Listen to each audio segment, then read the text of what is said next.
Hello guys, bienvenue dans cette nouvelle vidéo. Et aujourd'hui, c'est une vidéo qui a été demandée de mes abonnés. Et vous voulez depuis un certain temps des vidéos avec du chewing sound, mais aussi de la lecture. Et bien aujourd'hui on va combiner les deux. Et je vais essayer de faire un peu plus souvent des vidéos avec chewing gum. Voilà, si vous le souhaitez, bien je vais m'exécuter. Alors aujourd'hui on va reprendre les histoires avec mon cher Stéphane Bern. Donc je ne sais plus la dernière fois c'était lesquelles que je vous avais raconté, mais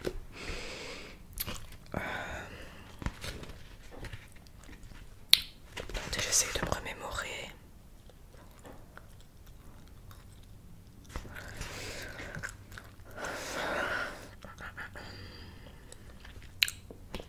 Bon.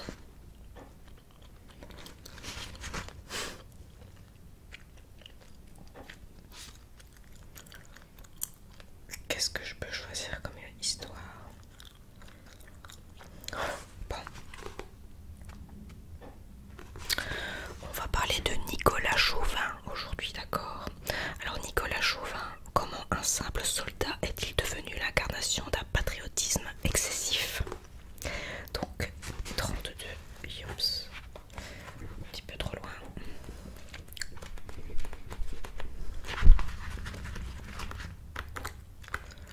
J'espère que j'ai pas une tête trop déterrée, parce que je crois qu'en ce moment même il est presque 10h du soir, en sachant que j'ai fait ma journée sur Bruxelles aujourd'hui. J'enchaîne avec le tournage et puis le montage, donc j'espère que je vais pas avoir l'air trop déterrée. J'essaie de me remaquiller aussi, j'ai la peau hyper sèche, vraiment, soit. Faites pas attention, et si je suis maquillée comme une sauce barbecue, c'est pas normal, non, mais faites pas attention à ça. Alors, il est 2h du matin, un vent glacial a chassé les nuages. Un pas après l'autre, on pose prudemment ses bottines, cloutées entre les flaques de boue et les formes que la clarté de la lune laisse apercevoir. Des soldats étendus à même la terre qui se reposent avant l'assaut. Cette bataille qui s'annonce à des milliers de kilomètres de chez eux, sur cette plaine d'Austerlitz, chacun espère qu'elle sera la dernière. Là, au milieu de ces fantassins, notre œil est attiré par une forme blanche, rouge et bleue. On se rapproche.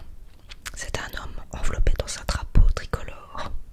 Il dort paisiblement, malgré le froid de cette nuit de décembre 1805 et la peur de la bataille imminente. Ce soldat s'appelle Nicolas Chauvin. Si son nom vous est familier, c'est parce qu'il a donné le terme chauvinisme à notre dictionnaire. Mais comment ce petit soldat est-il devenu l'incarnation d'un nationalisme glorieux et exalté? Engagé dans les armées de l'empereur dès l'âge de 18 ans, Nicolas Chauvin est un soldat remarquable. Dire que c'est un enthousiaste désireux de défendre son pays est un euphémisme. 17 fois blessé, 3 doigts amputés, une épaule fracturée, le front mutilé, il aime sa patrie et est prêt à en payer le prix fort. Cette gueule cassée était aussi connue pour sa naïveté, ce qui lui vaudra de nombreuses moqueries de ses compagnons du 59e régiment.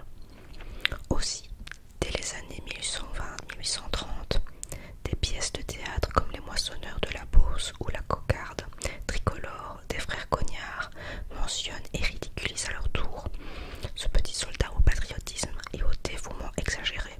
La faute à ses manières paysannes, celle de Charente-Maritime dont il est originaire. Sa passion pour l'empereur ne le quittera néanmoins pas, même après sa démobilisation pour cause d'infirmité.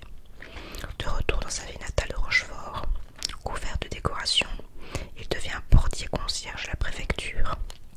Il se fera même garde du corps personnel de Napoléon, lorsque celui-ci effectua une courte escale dans la ville charentaise sur la route de son exil sur l'île de Sainte-Hélène. On raconte qu'il aurait refusé de quitter le seuil de la chambre impériale pendant toute la nuit. Une dernière chose, le soldat Chauvin n'a en réalité jamais existé. Il ne serait qu'une compilation de tous les archétypes des soldats napoléoniens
XVI et à leur état déplorable. Faudrait qu'ils viennent faire un petit tour en Belgique. Jamais ils n'auraient connu son contretemps, si elles avaient été de meilleure qualité. Il faut dire que leur entretien coûte une véritable fortune. Ils décident donc d'agir. Au lieu de creuser des chemins comme on en a alors l'habitude, ils s'inspirent d'une technique utilisée dans l'Antiquité. Déposer sur le sol une couche de gravillon parfaitement calibrée qui sera ensuite tassée naturellement par la circulation ou par des rouleaux compresseurs. La forme régulièrement convexe de la roue permettra à la pluie de s'écouler sur les